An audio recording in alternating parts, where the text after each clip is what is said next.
basic business sense. And I just want to know that Kathy and the Ron knows that they negotiate much harder when I try to drop down the price of the weaving basket. Oh, yeah.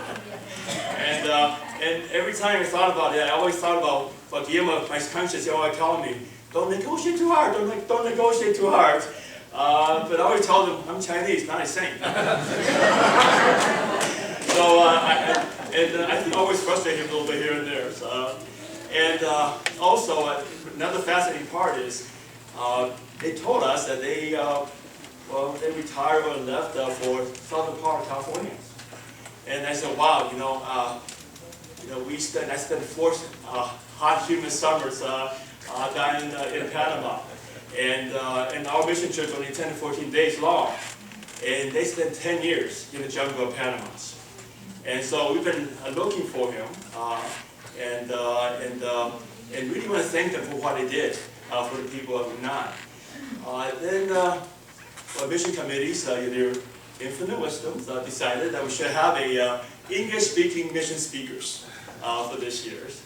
And Pastor Jason, Pastor Ron are from the perspective class. So when I look at his resume, he is a person we've been looking for all these years. And I just want to personally thank him and his wife Kathy for many years of dedications and sacrifice for the Yunnan Indians of Panama. So let's give him a very, very warm welcome.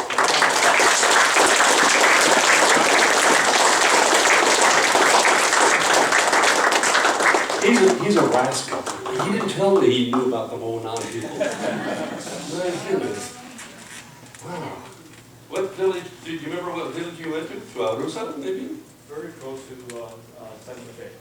Oh, near Santa Fe. Oh, maybe Puerto Plata, maybe. Yeah. Oh my goodness. It's not in the middle of nowhere, really. The Darien is like the end of the world for the Panamanians. That's where the Wonan people that we work with. So we're going to talk about the hidden people, the Wonan. I guess I'm not hidden missionary, but he found me. He's tenacious. I want to tell you something about what's sitting right up here. This is the list of all of the languages in the world that don't have even one word of the Bible translated into their language yet. And the current number is around 1,900 people. This is arranged by countries. Come up and take a look at this afterwards. It's incredible to think that people don't have that most basic thing for God to do something in their culture, and that is the scriptures. It's just so important. And we got to be with these wonderful people, the Wonan, and have spent years with them. We still work with them right now. We're working on translating the Psalms in their language. I work by Skype while we're up here. We go down to there a couple times a year, spend 5 or 6 weeks on our trips that we're down there. And we have one on college that we work with there. Working on a bilingual dictionary right now, too, for their people, which is oh my goodness, I'm way over my head in lexicography. I'm a linguist, but I never really got into that area of linguistics. And but things are really happening. My wife is here, Kathy, and I have 2 Wonan colleagues. They don't look like Wonan, they're actually Wycliffe people, but they start with a W, so it's kind of the same. So this is Chris Lou. He's got a good name for being around here. I've met several Lou's here up here already. And then Bob Pittman, who is working with Wycliffe in the area of education. And those of you who are thinking of teaching, being a teacher, why don't you do it on the mission field? It's one of our 3 most needed jobs in Wycliffe. Wycliffe has like 350 job categories. One of those is Bible translator. That was one that I did. But education is a huge deal. Missionary parents don't have their children in good schools. They don't want to hang around too much. It's important. So teachers is one thing. You want to guess what number 1 is? There's probably some of you here, IT people. People who know how to make, software and hardware. Yeah, both. And then the third one is managers or administrators that can make programs run, whether it's a language program or whether it's other kinds of stuff in offices. But those are the 3, kind of the really sort of things that have to be in place for it to work. And when that's not in place, very often a translator gets tapped on the shoulder and says, hey, can you fill in and be teacher for third graders, just for a semester, and it's not mean 2 or 3 years, No, I'm exaggerating, but it's so important, and huge need. Anyway, we're going to look at a bit about these hidden people here. If I turn the on switch on, it works. So I made this great big long title for what it's all about, right? The Woe-on People, a story about hidden people, from friendless and forgotten to fame and Facebook. Oh my goodness, they're all over Facebook. I don't dare go on Facebook because I get hit by these Woe-on people. Oh my goodness, hey Rob, what are you doing up there? When are you going to come down and see? All this, oh my goodness. So there's hundreds of them on the internet now. And then all of this in the area of what we witnessed of missionary efforts that worked or maybe didn't work, both ways, because we learned a lot in the process. So what we're going to look here are just kind of a bunch of areas kind of mixed together that I put together. Getting ready for missions, as you look at the call a little bit, getting a perspective on what missions is all about, that sort of thing, getting focused once we're on the field, what we're going to be doing, getting disillusioned, and the fact that, well, really in any ministry, there are going to be things that the enemy will put in our way, and it makes our ministries interesting because we got to let God take over and fight for us in these things.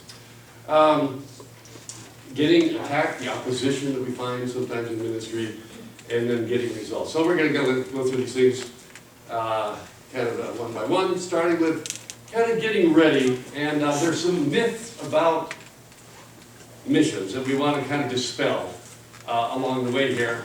So we got a little cannon here. It's going to shoot off some of the things. We need some sound on this thing. By the way, you didn't get to hear the cannon fall.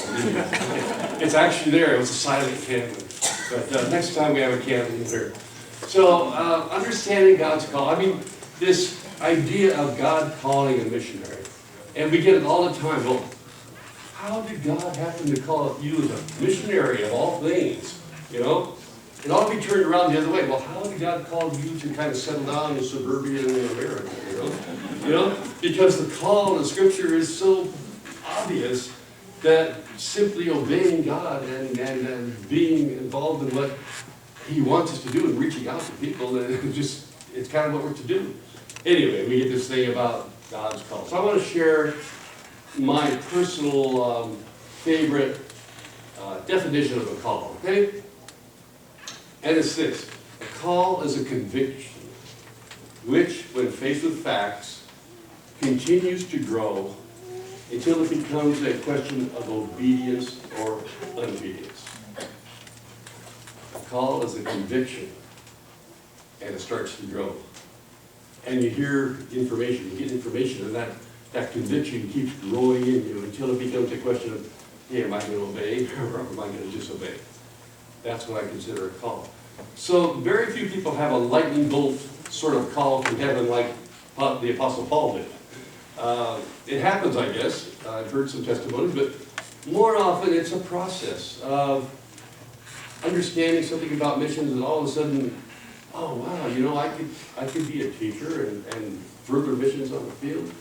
For me, it was kind of hearing about linguistics and language and the need for Bible translation.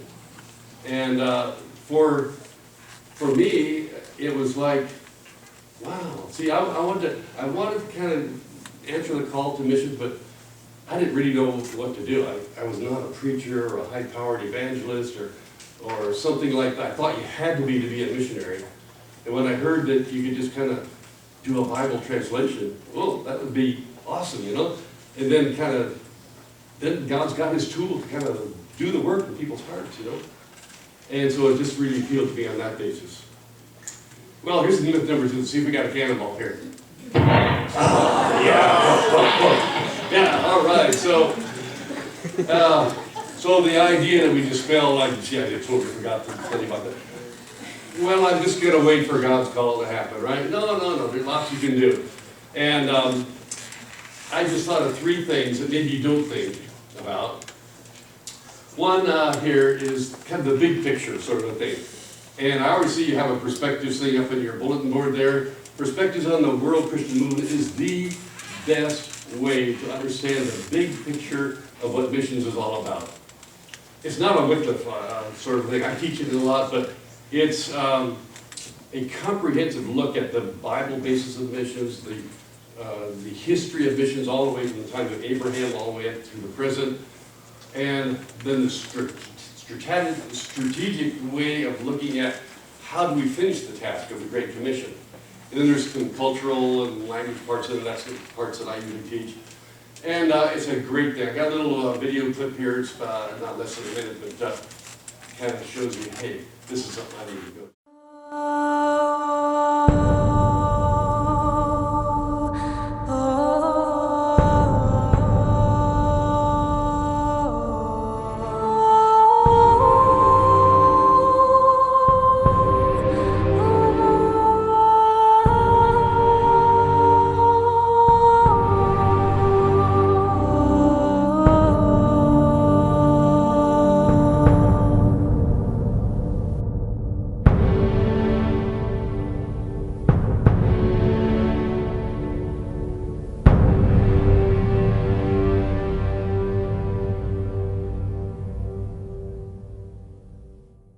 And I look at that. I took perspective, after the fact. Came back to the field. We'd already done a translation, spent years with them going on. And that whole time I've taken perspective, I was analyzing what they had done all those years on the field, Did I do it right? Because they talk about how to do it right, that kind of thing. My watch. There. I heard it. You probably didn't hear it, but I was trying to ignore it. Now it's obvious. It's public. Okay, so thank you. What do I got here? Okay, something from the smaller picture. That's something we do in Wycliffe. Like I said, you figure out kind of what you're made to do and get information and missions about that aspect of missions. It's a much narrower field, okay? And for Wycliffe, we do this thing every summer called Total It Up. Total stands for Taste, Translation, and Linguistics. And we got one coming this following summer in July. It's going to be July 27 to 30. You get to figure out what language-related ministries are all about and how we do it. It's a great way to explore the field. And if you come out and say, well, that's not for me, okay, you eliminated one thing, God's got something else for you. But it is a great course. And I teach in that too, that's why it's so great. No, but we have some brochures. Yeah, see, we got it right here. They don't look like that, but they're a generic one, and you can just take one of those if you want to remember it. Bible University in July, it's a great deal. If you can't read the small print there, we got a couple of them, one in Dallas, Texas, and one in Washington in January. And then we'll have some in the spring, not the spring, but in the summer. And they're all over the U.S., so you can kind of go online and check those out. It's a great course to take to get information about that. And like I said, teachers, Bob here is all involved in teaching. He's been over in Asia and different countries there. And we have one called Total Education. And total stands for, I didn't have any way to make something that sounded like total stood for something in education. So I'm sure it means something. Taste of teaching and linguistics. Oh, see, taste of teaching and linguistics. All right, see, I never knew that. And it's January. And it's January, yeah. And that's going to be where? Viola. At Viola, too. Hey, good place. Good place to have it. All right. So total it up. I mean, this is a great deal because it shows you can actually learn how to do this kind of a thing.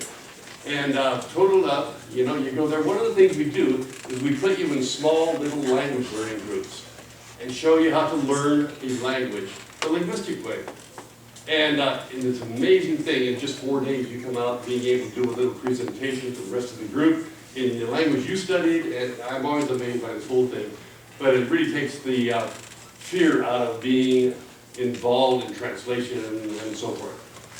Well, the personal plan, that's the most thing. Now this is where you really need to find out, how do I fit in this whole thing of missions? And if you want to explore Wycliffe, we have that too.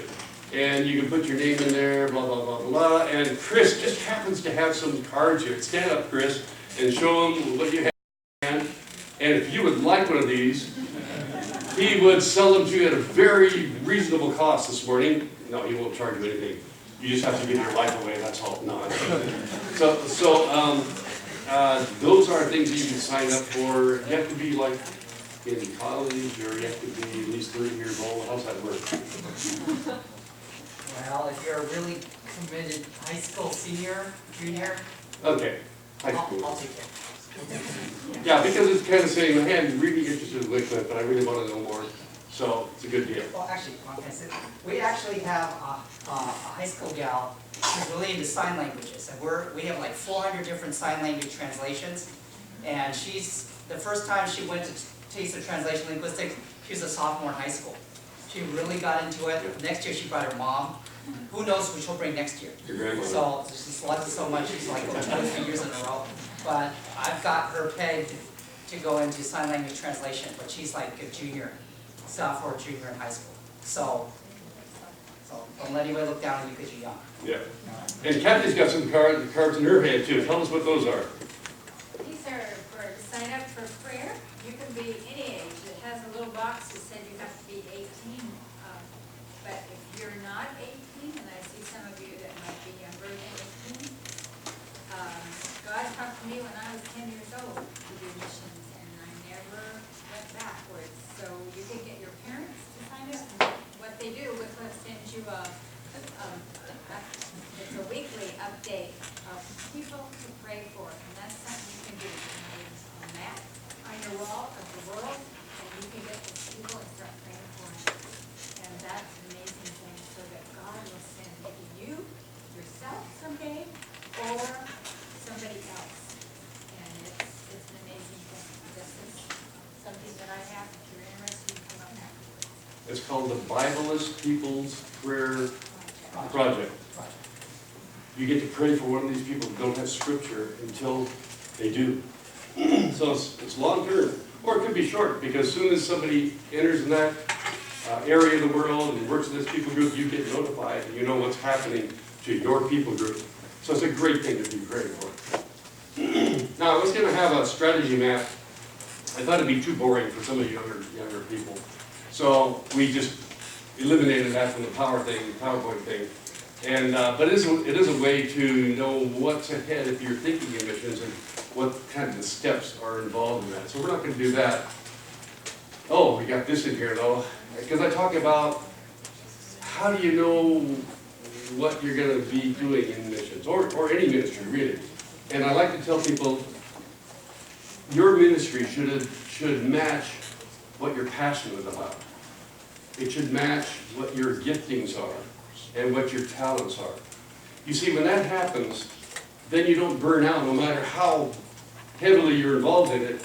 It's what you really enjoy doing, and you don't get burned out on it. And so that's one way of kind of discovering what your ministry might be down the line, say in 5, even 10 years from now, because that's what I'm passionate about, and that really helps. And so you figure it out. You figure out where you belong and all this. Okay, somewhere in the world doing something, exotic maybe, or something that, really fits you. And you can figure out what your place in missions is all about, kind of like the guy in this picture here. You see him, right? No. Come on. Who sees him? Quick, tell us where he is. Yeah, see, he sees him. You gotta be young. Okay, way down here. There he is. There's the hidden people. No, that's not Okay, so that's... It's been one spot. You can figure out where... Yeah, see, that helps. Yeah, I didn't. Yeah. Okay. So it's like the good news about this whole thing, though. See, you don't have to know the thing way down the line. What you need to know is just what's the next step to take, and kind of get moving towards something you think. And you may eliminate things along the way, but God will honor that sort of thing if you get information and will lead you. All right, getting perspectives, kind of a push for long-term missions here, and real missions. Well, I think we're going to start here about some categories, like what about short-term versus long-term missions? Yeah, well, I don't know about that long. I think I was wanting the short thing. Yeah, not the long thing. Okay. How about things like regular missions, which is going where the church is already planted, but helping them in a cross-cultural context, or pioneer missions, going to an unreached people group. Sort of like these are unreached in the sense of not having scripture in them. Maybe home-based, doing something in missionary centers, bases here in the U.S. versus being on the field. You need people both places, really. How about something like, do I want to do a support role? Maybe a pilot, maybe a secretary, maybe doing teachers. Do we need teachers? Oh yeah, I guess we do, don't we? But do we need teachers here in the U.S.? No, we need them over there. Yeah, okay. But it's possible to work here and still be involved in the missionary task. You got to have people here to kind of make the things out there work, kind of the way it happens. How about church planting? That's kind of the core of what we want to see happen, you see. How about Bible translation? That's an important basis for anything that's going to happen in a culture. How about evangelism? Are you gifted in just sharing the gospel? How about BAM? You know what BAM is? It stands for Business as Mission. Our oldest son is doing that in a country I can't tell you about, where I have to lock the doors and get out of here. It's one of those secret places. But he's over there doing, I can't tell you what he's doing, or you look it up on the internet, you find him, no, I can't do it, no. But business as mission is it's not really a new paradigm. The Apostle Paul was doing it many years ago. But it's using a business skill in a foreign country to allow you to interact with the people and establish relationships and have an impact on people where traditional missionaries simply can't go. It's a great, great way to influence a people group and the country. So, and there's more here. I mean, prayer is missing on here. Prayer ought to be in here. I mean, I know people that is their ministry, and they pray several hours a day for the people that are on their hearts. So, there's real missions. What's really the real mission? Is it really Bible translation? Is that anything really that kind of gets to God's heart for the people, the Great Commission. Anything that draws an impact on reaching the world for Christ. And anything that does that is real missions. Well, the Great Commission, though, if you compare any kind of ministry with the Great Commission, it says to disciple all nations. That's kind of interesting, because what does it mean to disciple a nation? That's different than discipling a person that's sitting next to you. Discipling a nation involves the church planting. It involves so many things beyond what we consider just a discipleship ministry. Teaching them to observe all that I've commanded you. How are you going to teach them all that God has commanded them if they don't have the scriptures? It's got to be something that they understand to make it work. So this thing of short-term, now I love short-term missions. That's where I really got my call toward mission work on a short-term missions trip. But did you know short-term missions gets a kind of a bad rap in some circles?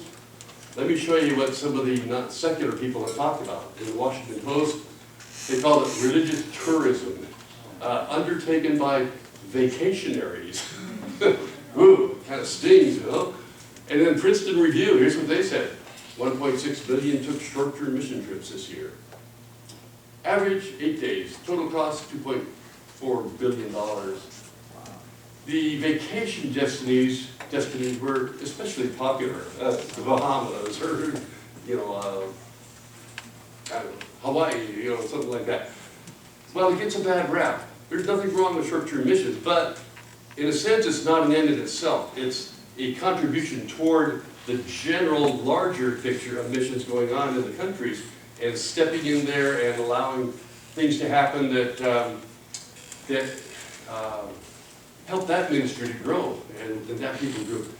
Just a few years ago, we took a group of college students, Kathy and I, down to Panama, and we partnered with a group called Children Around the World. Yeah, Children Around the World. And we brought play sets down, like you see in McDonald's or something. 2 of them, one in a camp and one of them in a ministry center in a slum area in Panama City and put those up, and it was a great addition to the ministries already going on. Well, when I was at Biola studying, this verse became kind of something that guided me. It has always been, this is Paul, the Apostle Paul, obviously, it has always been my ambition to preach the gospel where Christ is not known, so that I would not be building on someone else's foundation. And I thought, yeah, I kind of want to go where I'm not tripping over other missionaries, you know? Someplace, I didn't know exactly where, it didn't really matter too much, but as that kind of refined things, it led me to Bible translation. Biola is known for its chimes, so here's a couple of chimes here. Yeah, okay. So I think Bible translation, I get that. I think I want to go towards that. Let's hold your ears. I said contextualization. I want to get into the culture, the language, and not just, you know, be on the fringes. And in studying Biola, they said evangelism has to go hand in hand with meeting people's physical needs. You can't, you know, just have one or the other in a people group. It's got to combine both. And so I was kind of compelled for that. One more loud thing, hold your ears. And then train and equip church leaders. I mean, that's what it's all about, turning the things over into their hands and letting them minister to their own people. Well, how do you do all that? And I'm kind of wondering. In fact, how, you know, you ever thought about, like in us, going out and living in this jungle area that Bill was talking about, and you know, you just kind of walk in someday and say, here's my business card, my name is Ron, I'm going to be your new neighbor here, you know, like it or not, you know. And well, how did it happen? I thought I'd share something with you about how it happened in our case. And I went out with another Wycliffe guy to ask permission in this village for me to bring Kathy. We had a little boy just turning 2 years old at the time. And I want to tell you this story about this old man, Silerio, a witch doctor, a shaman, and why he got this big smile on his face. This is actually his smile, folks. You should see him with his scowls, you know, it's pretty impressive. But he got this great big smile on his face, and I want to tell you the story of why we impressed him so much. And to understand this, you got to go way back 6 or 8 years before that, going out and asking permission, when our home church in El Monte, California, was praying for us, like you pray for many missionaries, I'm sure, like God go before Ryan. They want to be missionaries, and when you send them somewhere, help them to know where to go and guide them and prepare the people, all that kind of stuff. And this was the day that God answered those prayers. Well, we asked you permission, and we found out that just 3 weeks earlier, they had, well, actually a little bit before that, they had all come down with chickenpox. That's a big deal out there. They didn't have a lot of medical help at the time. And in the Darien, where Bill and where I was working, the Wonan and the Embara Indians also use these canoes for travel down the rivers. They don't have roads out there. And they hollow them out of a tree trunk. And they got in these canoes, went downriver to Yabisa, a center where New Tribes Mission had a station. New Tribes worked with the Embara. And while the Wonan people were there, they heard the gospel on cassette tapes at that time in Spanish. And they knew enough Spanish to say, this is really good, this is what we need to get back to God. And they came back to their village, and they have a traditional prayer ceremony in their culture of how to pray to Creator God. And they began to pray every day for 4 or 5 hours. God, send us someone to tell us more about Jesus. And we came, we told them what we want to do. We want to learn their language and their culture, and we want to do this and that. And most of all, we want to bring a book to you in your language from God. It's called the Bible. Well, when they heard that, that's when old Silenio here got that crooked grin on his face and, oh good, we've been praying for God to send someone like you. I thought, wait a minute, these aren't even Christians yet. What's going on? You know, he said, in fact, you know, we've been praying for 3 weeks. What took you so long? But like I said, this is when God answered that prayer that our church had been praying for us for so long. So here's some pictures of the Wonan people here. Oh, actually we were skinny at one time. Kathy's still in. Tonio here was elected as the helper for us to learn the language. We thought he was a teenager, 14, 15 years old. Found out he already had a wife, had a young son already. They were married early back then. But we still work with him today, on different projects. And we made our house, typical like they have their houses. And this was our final, now tell me, wouldn't that be a fun house to live in? That was our house for 10 years, out in the middle of nowhere. And I always say it's the best house we've ever owned. Kathy always reminds me it's the only house we've ever owned. But that's our little boy sitting on the top, right before he fell off. Bump all the way down. And then learning the culture and everything. I started working with a shaman there that later became a Christian. And these were some of the first pastors, some of their wives were in there too, and working with another mission agency and helping train those first pastors. Every one of those guys are still, well, this guy is retired now, and he's blind, but he was a wonderful pastor for years and years, just retired a couple of years ago. And our sons grew up there. That's our first son. Our second son, he came along and said, man, he's too white, he hurts our eyes. Well, Kathy was a nurse, and we started the clinic there because they were asking for medical help. And that was a great ministry too. So that was way back. Well, how about getting focused? You're on the field, well, I'm going to have to really rush here. What do we do now? So I found out about language survey. So what's that? Well, you got a survey to know where to send missionaries. And they didn't know in Colombia at the time, so we started there. We did the survey in Panama. And I thought, well, I'll explain it to you. And I'm trying to figure out, how do you kind of explain a language survey? Oh, yeah, there it is. What is it? There we go. So this is like a dream vacation. If you're looking for adventure, man, the adventure of a lifetime, it's Fantasy Island maybe more like Survivor, I guess. But it is a great thing that only singles and married people without children can do, because you're literally sleeping in different places every night. You don't know what's going to happen as you go around to find out where these people groups are and what their language is all about. It's adventurous in travel, and whether it's horseback or canoe or whatever it might be. It's adventurous in the people that you meet, often for the very first time, giving them hope that their language may get translated, the Bible might get translated into. It's pioneer in nature, often recording and being with people for the very first time in terms of talking about development of their own language, their heart language. And it's an exciting thing to do. I did that for a few years at the beginning. That's where we first met them on. So, still needed about 1,900 languages to go. There's about half of those that still need survey work done in them. And type the survey, there's a whole bunch of them. Word comparison is kind of the most easy to understand. It's just kind of going out and getting a list of words. And it's called the Swedish word list, about 200 words that are common in all the languages of the world. And you just ask them, find a bilingual, and ask them what it's all about. And ask them like... Dog. Sock. Sock. Man. Mkoi. Mkoi. Woman. Uida. Uida. Can you all say "uida"? Uida. And if you speak Chinese, that sound is in Chinese. Okay, and something like that. Okay. All right, getting disillusioned. Oh my goodness. We came to do something, and all of a sudden realized, hey, it's not happening. Bang, bang again. And I thought, well, it wasn't what I thought. We thought, hey, we're going to just settle down in a nice jungle place like this. And in that nice place.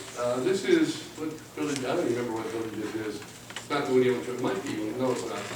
Anyway, and we eventually did. We got to a village and we lived there for a long time.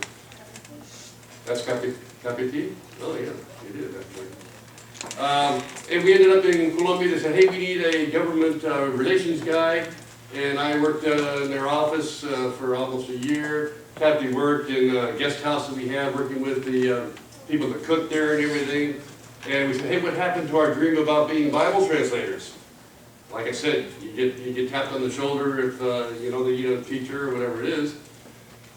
And along the way, I met a very bitter missionary who had gone to the Wonan in the 1950s to do exactly what we ended up doing. he was a linguist, a good linguist, and an anthropologist, Christian. And he says, you know, we got there and the mission needed us to build houses for a while, so we did that. And he says, you go back there now, our houses are all covered with jungle. You can't even see it. Then they needed a hospital, and I ended up working on that. And there's just nothing left of it now. And he was bitter about it, saying that, you know, all my work, and then we got kicked out of Colombia because of the violence there against missionaries, and we had to leave, and I never got to do it. Well, we all have ideas.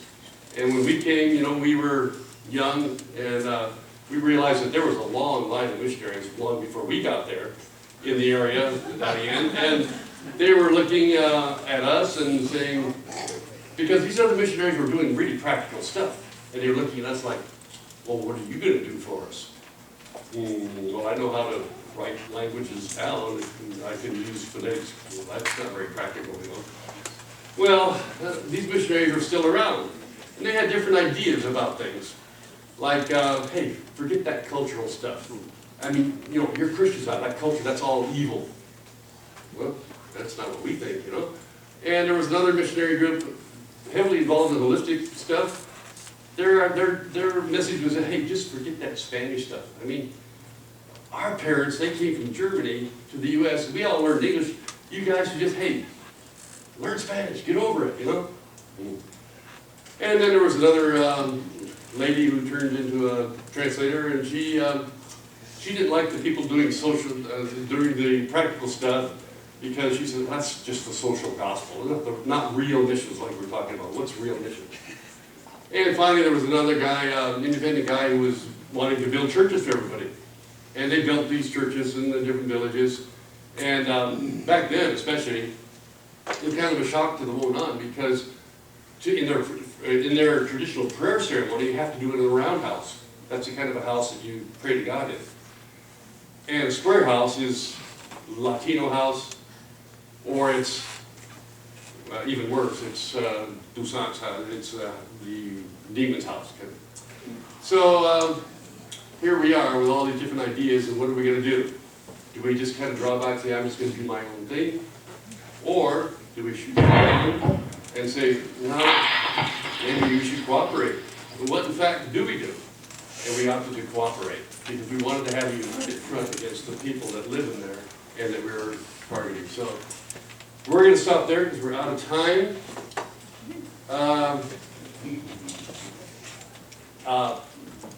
Pin us to the wall and ask us questions. We'd be happy to answer the questions.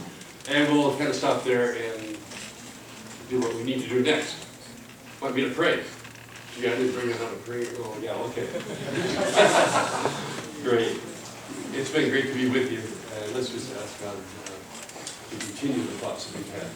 Lord, as we kind of wind things up here, we pray that you would take what we've looked at to realize that you have a place for us in your kingdom's work, to know that you have designed us just as we are, and that you can use us in a multitude of ways.